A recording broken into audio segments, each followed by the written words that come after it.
Government schools में बच्चों को पढ़ाना कोई नहीं चाहता। गरीब भी अपने बच्चों को गवर्नमेंट स्कूल में पढ़ाना नहीं चाहता। इसीलिए जब भी मौका मिलता है, राइट टू एजुकेशन आरटीई में वो प्राइवेट स्कूल में अपने बच्चों को भेजता है। ये जितने भी गवर्नमेंट के बड़े बड़े ऑफिसर, मंत्री से लेकर के एक छोटा बाबू तक, यहाँ की गवर्नमेंट स्कूल के टीचर भी खुद अपनी स्कूल में अपने बच्चों को नहीं पढ़ाते, क्योंकि उन्हें पता है कि उनकी स्कूलों में क्या होता है। मैं आपको बताऊं मैडम, देखिए बहुत बड़ी गलतफहमी। आप सुनना चाहते हैं पूरे देश में क्या गलतफहमी फैली हुई है और क्या एक नैरेटिव खड़ा किया गया है? सर, आपको सुनने के लिए ही आज का वेबिनार तैयार किया गया है। तो बस, तो अब मैं वार्म अप हो चुका हूं, अब मुझे आप बोलने दीजिए। मैं ये कहना चाहता हूं कि गवर्नमेंट स्कूल्स में बच्चों को पढ़ाने के लिए एडमिशन लिया जाता है और गवर्नमेंट स्कूल में बच्चों को पढ़ाते हैं, ये बहुत बड़ी गलतफहमी है। एक्चुअल में गवर्नमेंट में बच्चों को पढ़ाते हुए दिखाना होता है कि हम लोग पढ़ा रहे हैं, ये सिर्फ एक दिखावा करना होता है, एक पाखंड करना होता है। ये जो लोक कल्याणकारी सरकारें, जिसको बोलते हैं ना फॉर द पब्लिक वेलफेयर, हमारी गवर्नमेंट है। ये संविधान है मेरे पास मैडम जी, भारत का संविधान। इस संविधान में ये प्रेम्बल में लिखा हुआ है कि गवर्नमेंट विल बी कंप्लीटली, ऐसा होगा कि गवर्नमेंट जो है वो लोगों का कल्याण करेगी। अब ये लोगों का कल्याण करने वाला ये जो संविधान है, ये इसकी जो फील्ड में प्रैक्टिकली जो धज्जियां उड़ती है, जो इसको बिल्कुल कहते हैं ना कि हाथी के दांत दिखाने के और खाने के और काटने के और होते हैं। दो तरह के दांत तो आपने सुने होंगे कि एक तो दिखाने के होते हैं, एक खाने के होते हैं, और एक काटने के भी होते हैं। तो काटने के लिए तो वो दांत हमारे पे चलते हैं और दिखाने के लिए सब दुनिया को दिखाते हैं। ये गवर्नमेंट स्कूल में टीचर्स को जो भर्ती किया जाता है, टीचर्स का जो एम्प्लॉयमेंट किया जाता है, ये पढ़ाने के लिए थोड़ी किया जाता है मैडम जी। हमें ये बहुत बड़ी गलत फहमी है कि गवर्नमेंट स्कूल्स में टीचर्स को पढ़ाने के लिए भर्ती किया जाता है।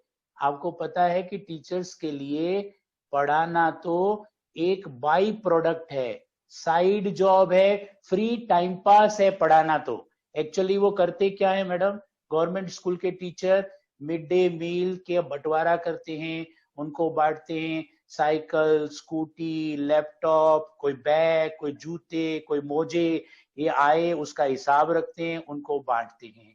फिर सर्वे करने जाते हैं, गवर्नमेंट के हर तरह के सर्वे वो करते हैं। सोसाइटी से लेकर के पंचायत से लेके एमपी एमएलए तक के इलेक्शन ये करवाते हैं। ये लोग सारे के सारे गवर्नमेंट के सारे काम करते हैं पढ़ाना छोड़ के।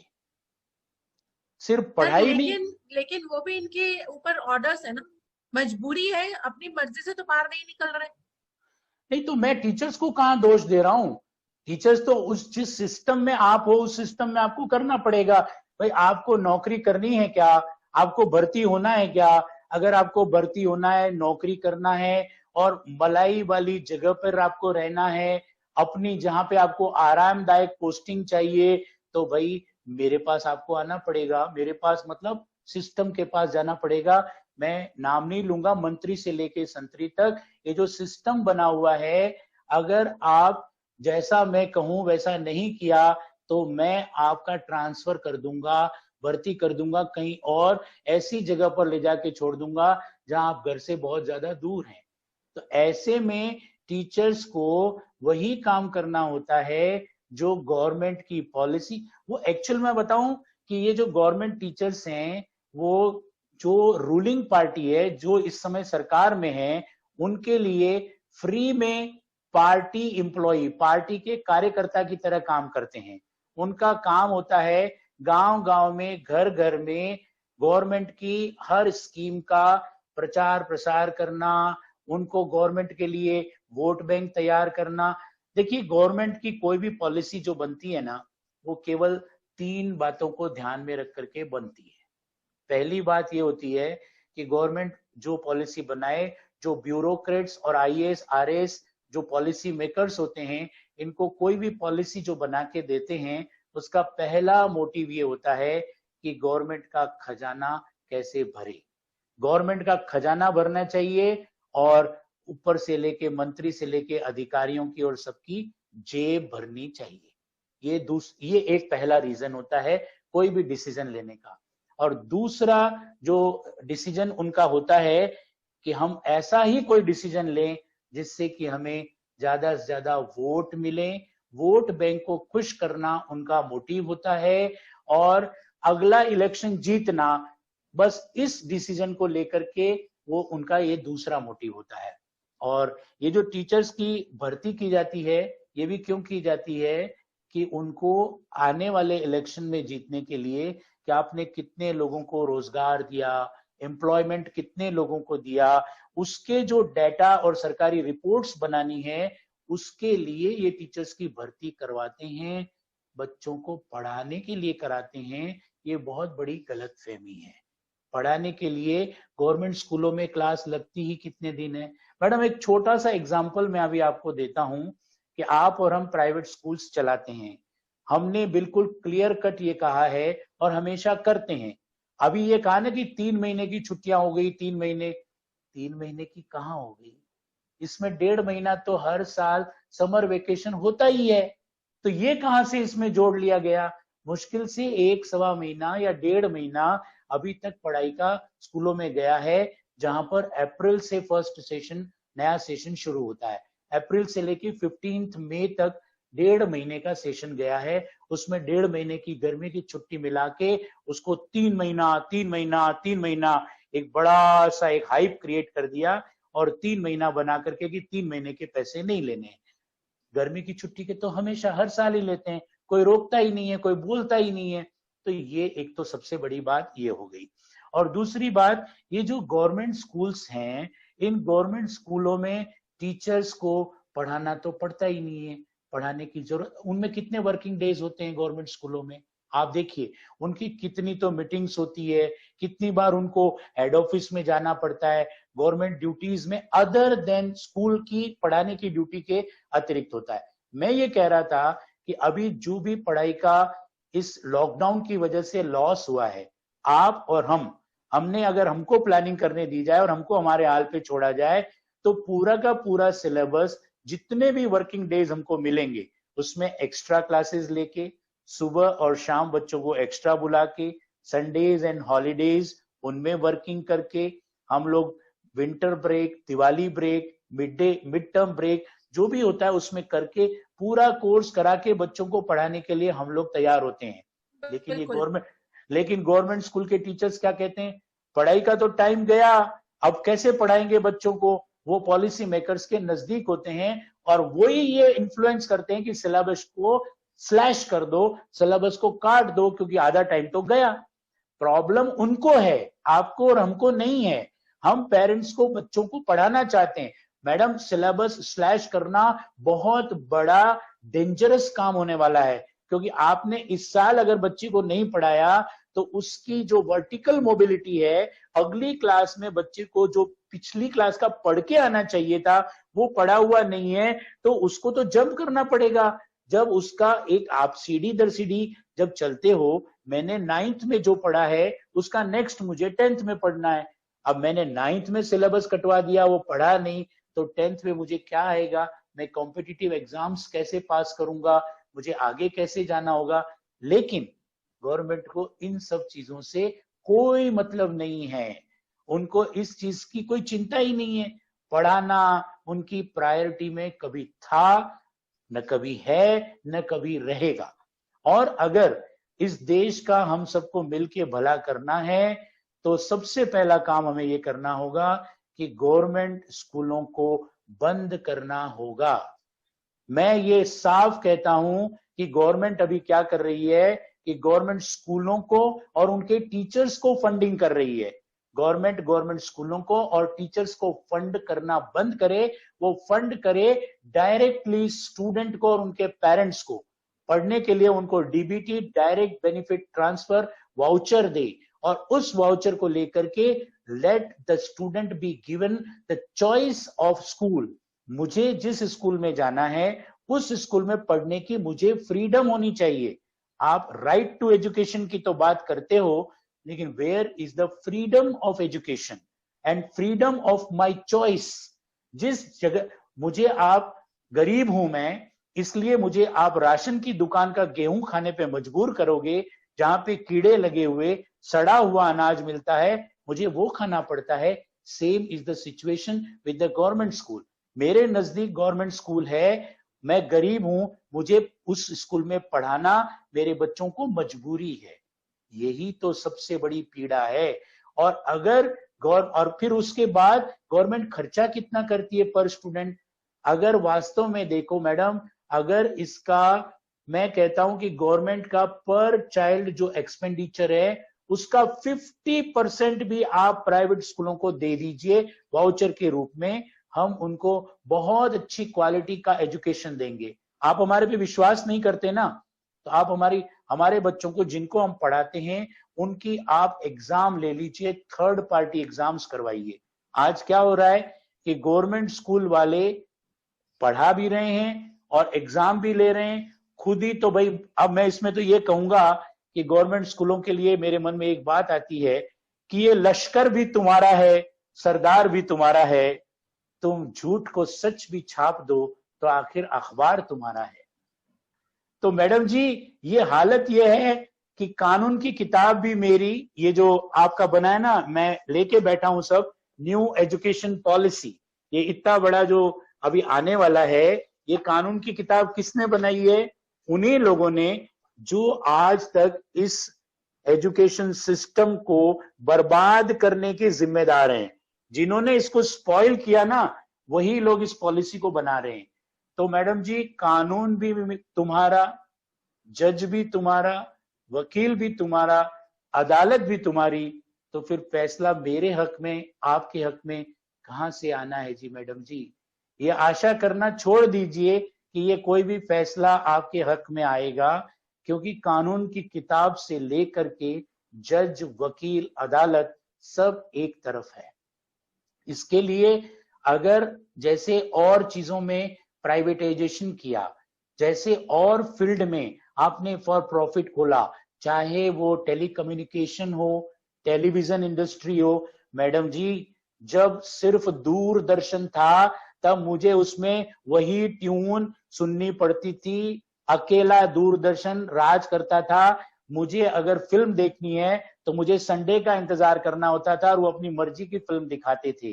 चित्रहार, छाया गीत मुझे देखने के लिए तरसना पड़ता था। लेकिन आज जब 400-500 फ्री चैनल्स हैं, वेब सीरीज हैं, तो आज दूरदर्शन कौन देखता है मैडम जी।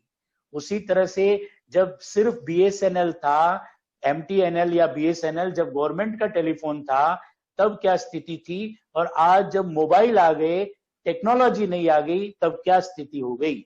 आप जरा इमेजिन कीजिए, जब केवल गवर्नमेंट बैंक्स थे, स्टेट बैंक ऑफ इंडिया, तब हालत होती थी मैडम, बैंक में जाते थे तो मैनेजर के और कैशियर के आगे हाथ जोड़ जोड़ के काम कराना पड़ता था। आज प्राइवेटाइजेशन हो गया बैंक का, मैनेजर और बैंक के एम्प्लॉइज कस्टमर के आगे हाथ जोड़ते हैं कि आप आइए हमारे यहाँ पे, हमारे पास आपका अकाउंट खुलाइए। प्राइवेटाइजेशन का बहुत बड़ा फायदा है।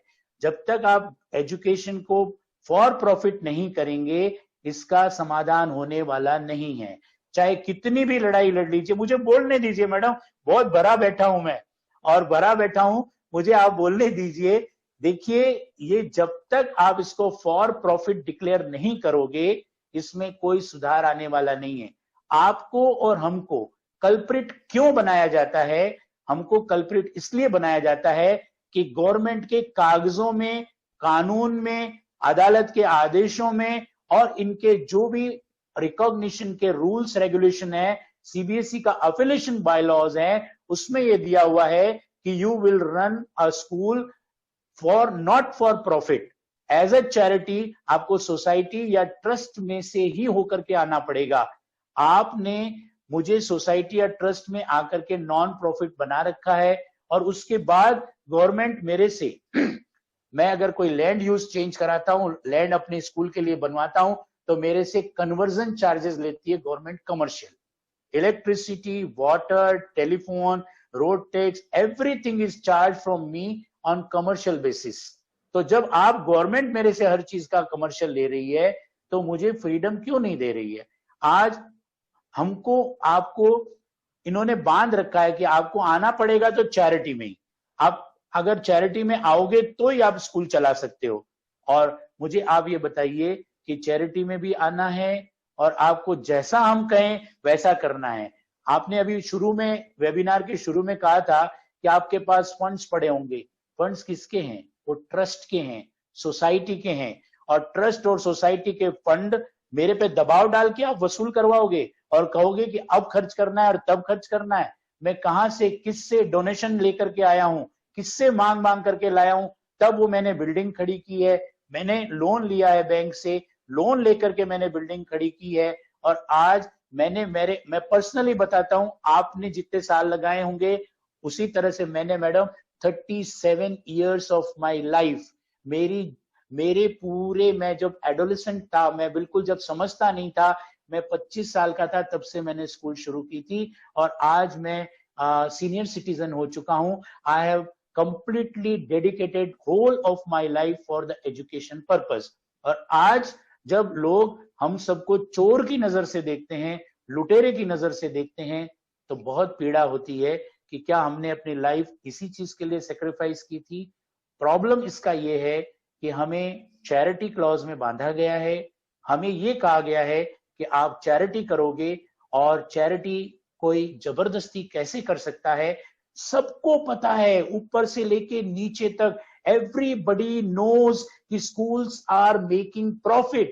Yes, we are making profit. तो आप क्यों नहीं करते हो? हमें ऑफिशियली करने दीजिए ना। Why you have created a coaching industry separately? आज कोचिंग इंडस्ट्री को इतना मान सम्मान प्रतिष्ठा आपने दे रखी है। कोटा में फंसे हुए बच्चों के लिए स्पेशली उन्होंने लॉकडाउन में बसेस अरेंज की, ट्रेन अरेंज की कि कोटा से बच्चे अपने अपने घर चले जाएं। किस हालत में बच्चे 1-1.5 महीने तक वहां रहे हैं हम अच्छी तरह से जानते हैं। आज जो फ्रीडम आपने कोचिंग इंडस्ट्री को दे रखी है, वही फ्रीडम आप हमें स्कूल वालों को क्यों नहीं दे सकते? मैं आपसे ये जानना चाहता हूं मैडम, आपके इस प्लेटफॉर्म से हमको एक आवाज उठानी होगी कि why there is a difference between coaching industry and a school. हमको स्कूल को भी आप कोचिंग की तरह आने दीजिए ना। जैसे कोचिंग क्लासेस में एंट्रेंस एग्जाम्स के लिए वो तैयार करवाते हैं, अब वो कैसे तैयार कराते हैं, किस तरह की फैकल्टीज होती है। कोचिंग में कोई बीएड नहीं होता, कोचिंग में कोई फी रेगुलेशन एक्ट नहीं होता, वहां पे पीएफ, ईएसआई इन चीजों का कोई बंधन नहीं होता। वहां पर कोई भी ये नहीं पूछता कि आपके कमरे की साइज क्या है, एक कमरे में कितने बच्चे बैठे हुए हैं। They are just focusing on output, कि आपने सिलेक्शंस कितने दिए। पेरेंट्स वहां पे शौक से जाते हैं, 1.5 लाख रुपया फीस देते हैं। उसी तरह से मुझे भी करने दीजिए ना। मेरी एग्जाम बोर्ड की आप जिस लेवल की लेना चाहते हैं उस लेवल की एग्जाम लीजिए। मैं बोर्ड की तैयारी, आपके एग्जाम्स की तैयारी कैसे कराता हूं, वो तो फ्रीडम मेरे पे छोड़िए आप। मैं, लेट मी बी फ्री। मैं रात में पढ़ाऊं, दिन में पढ़ाऊं, मैं क्लास में पढ़ाऊं, ऑनलाइन पढ़ाऊं, या मैं पेड़ के नीचे पढ़ाऊं, मैं पहाड़ और झरने के नीचे पढ़ाऊं, मुझे फ्री तो कीजिए आप। मुझे मैं रिजल्ट देता हूं। नहीं, अभी नहीं, मुझे बोलने दीजिए मैडम। मैं 3-3, 4-4 घंटे तक कंटिन्यूअस बोलता हूं। इट इज माय प्रैक्टिस और मुझे बहुत अच्छा लगता है। मैं दिल से भरा बैठा हूं। और आप मुझे ये समझिए कि कोचिंग इंडस्ट्री को जिस तरह से आपने फ्री किया हुआ है, मुझे क्यों नहीं कर देते? मैं बोर्ड की एग्जाम्स की, आप मेरी 5th में बोर्ड ले लो, मेरा 8th में बोर्ड ले लो, 10th में ले लो, 12th में ले लो, जहां आपकी इच्छा हो वहां ले लो। थर्ड पार्टी असेसमेंट करो मैडम। नेशनल टेस्टिंग एजेंसी जो प्रपोज्ड है न्यू एजुकेशन पॉलिसी में, उस तरह से आने दीजिए। वो गवर्नमेंट स्कूल की भी बराबर एग्जाम ले, मेरी भी ले, आने दीजिए उनको भी एट पार। आज गवर्नमेंट स्कूल वाले मेरी एग्जाम लेते हैं, खुद के एग्जाम्स में मैडम खुले आम गवर्नमेंट में मास कॉपिंग होती है। मैं आपको क्लियर कट कहता हूं, गवर्नमेंट स्कूल्स में खुले आम अपनी स्कूलों में बच्चों को फ्री छोड़ करके एग्जाम पढ़ाया तो है ही नहीं मैडम। टीचर ही नहीं है क्लास में, टीचर तो वैकेंसीज चल रही है, टीचर्स की पोजीशन वैकेंट है, फिर रिजल्ट कहां से आ रहा है? आप मुझे बताइए इस बात का। जवाब दीजिए। टीचर तो कहीं गवर्नमेंट की और ड्यूटी कर रहे हैं, क्लास में पढ़ा नहीं रहे, रिजल्ट उनके अच्छे आ रहे हैं। कैसे आ रहे हैं? क्योंकि ये क्लियर कट है मैडम कि गवर्नमेंट अपनी स्कूलों में बच्चों को पूरी लिबर्टी दे करके नकल करा के पास कराती है। और अभी तो सीबीएसई ने भी अडॉप्ट कर लिया 20% सेशनल मार्क्स इंटरनल असेसमेंट। ये क्या है मैडम? ये गवर्नमेंट स्कूल के लिए है जहां पे पढ़ाना नहीं पड़ता। आपने 33% तो पासिंग कर रखे हैं। 33% पासिंग में 20% इंटरनल असेसमेंट के स्कूल्स की तरफ से फ्री में जाते हैं, इंटरनल असेसमेंट के नाम से, जो 20 आउट ऑफ 20 सब देते हैं। सीबीएसई ने तो अभी अडॉप्ट किया है 12th के लिए भी, पहले 12th के लिए तो नहीं था कम से कम। इस तरह से गवर्नमेंट ने एजुकेशन का स्टैंडर्ड बिल्कुल गिरा दिया है। 33% पासिंग, और उस पासिंग में भी जो 13 नंबर चाहिए उनको, 20 तो चले जाते हैं सेशनल मार्क्स, 13 मार्क्स चाहिए बच्चे को पास होने के लिए। और ऐसे कागज के टुकड़े पकड़ा पकड़ा करके, कॉलेज लेवल पे भी यही है, कॉलेज में भी यही होता है। और कागज के टुकड़े पकड़ा के ग्रेजुएट बना बना करके हमने भेज दिया, और जा करके बच्चा वहां डंप हो जाता है और कहता है कि हमें रोजगार दो, हमें रोजगार दो। और मैं क्लियर कट कहता हूं कि more than 80% graduates of this country are not employable. उनको रोजगार के लायक तैयारी उनकी हुई नहीं है। और उनको अगर सही एग्जाम होती 8th 9th 8th 10th और 12th में, अगर आपकी उनकी सही स्क्रीनिंग करते, तो जो बच्चा एकेडमिकली स्ट्रांग नहीं है, जो कॉलेज और यूनिवर्सिटी एजुकेशन के लायक नहीं है, वो वहीं पर रुकता, वो आईटीआई में जाता, वो स्किल डेवलपमेंट में जाता, कोई ना कोई अपनी स्किल डेवलप करके इस देश का निर्माण करता। आज जो सारे के सारे ग्रेजुएट्स हैं, वो ना कोई स्किल डेवलपमेंट में जाते हैं, ना हाथ का कोई काम करते हैं, ना मजदूरी करते हैं, ना वो ऑटो रिक्शा चलाने के लिए तैयार है, क्योंकि वो ग्रेजुएट हैं। तो ये एक इतनी बड़ी देश की प्रॉब्लम है, और इस प्रॉब्लम का सॉल्यूशन एक ही है, राष्ट्रीय शिक्षा आयोग आरएसए जो बन रहा है, उस आरएसए में ब्यूरोक्रेट्स एंड पॉलिटिशियंस को बिल्कुल नहीं आना चाहिए। It should be an independent body. और इसका सबसे बढ़िया एग्जांपल मैं देता हूं, अगर आपको देश का एजुकेशन सिस्टम अच्छा करना है, तो जैसे chartered accountant institution of India ICAI जो चार्टर्ड अकाउंटेंट के लिए है, उसको फॉलो कीजिए। चार्टर्ड अकाउंटेंट का association is run, managed and completely controlled by only chartered accountants. No government interference in CA examination. उनका काम होता है कि वो सिलेबस डिसाइड करते हैं, और 6-6 महीने से एवरी 6 मंथ बहुत अच्छी क्वालिटी की वो एग्जाम लेते हैं, जिसको चार्टर्ड अकाउंटेंसी पूरे इंडिया में अलग अलग जगह पर सीए लोग ही तो मॉनिटर करते हैं एग्जाम को। सीए ही जो ऑलरेडी सीए एक्सपीरियंस किए हैं, वही उनकी इवेल्यूएशन करते हैं कॉपियों की। और जो सीए एग्जाम्स पास करके बच्चा निकलता है, उसकी पूरे वर्ल्ड में डिमांड है, उसका एक स्टैंडर्ड है, उसकी एक कुल मिला के वैल्यू है। और बच्चा पढ़ता कहाँ है, इससे किसी को कोई मतलब नहीं है। बच्चा पूरा घर पे पढ़ता है। सीए पढ़ने वाला बच्चा कोई इंस्टीट्यूशन भी ज्वाइन नहीं करता, उसको इंस्टीट्यूशन ज्वाइन करने की कहीं जरूरत नहीं है। वो ऑन जॉब आर्टिकलशिप करके ट्रेनिंग लेता है, प्रैक्टिकल ट्रेनिंग लेता है, और फिर सीए के एग्जाम्स के साथ सीए का सर्टिफिकेट लेकर के जिस क्वालिटी के साथ वो निकलता है, वो वर्ल्ड रेनोन्ड क्वालिटी होती है। आप उस तरह का सिस्टम जब तक पूरे एजुकेशन में, चाहे वो टेक्निकल हो, मेडिकल एग्जाम्स मेडिकल वालों को लेने दीजिए ना, डॉक्टर्स को।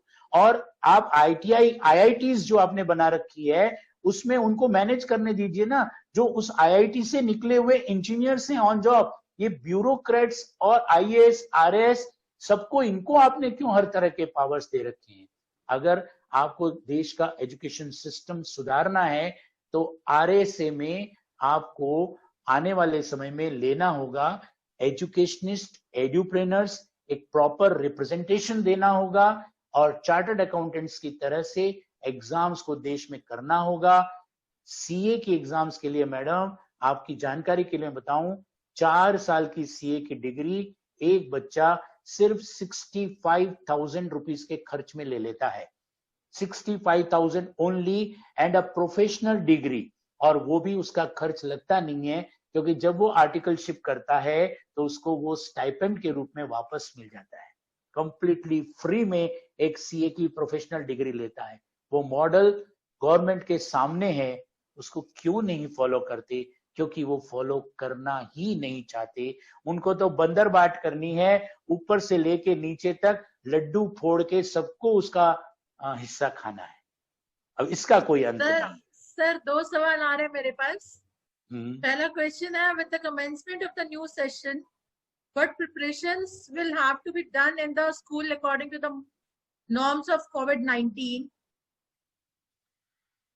वेट एंड वॉच, आने दीजिए, बिकॉज ये आपके मेरे हाथ में नहीं है, क्योंकि हम तो we are driven by the government orders. Government के ऑर्डर्स आएंगे, we have to follow them, और वो हमें फॉलो करना है। Government schools will never follow, they can not follow, they will not follow, they are not able to follow. Orders आएंगे, follow करने हमें पड़ेंगे, और हम फॉलो कर रहे हैं या नहीं कर रहे हैं, इसको मॉनिटर, इसका इंस्पेक्शन कौन करेगा? वो गवर्नमेंट स्कूल वाले टीचर्स जो खुद फॉलो नहीं कर रहे हैं। ये प्रिपरेशन आपको करनी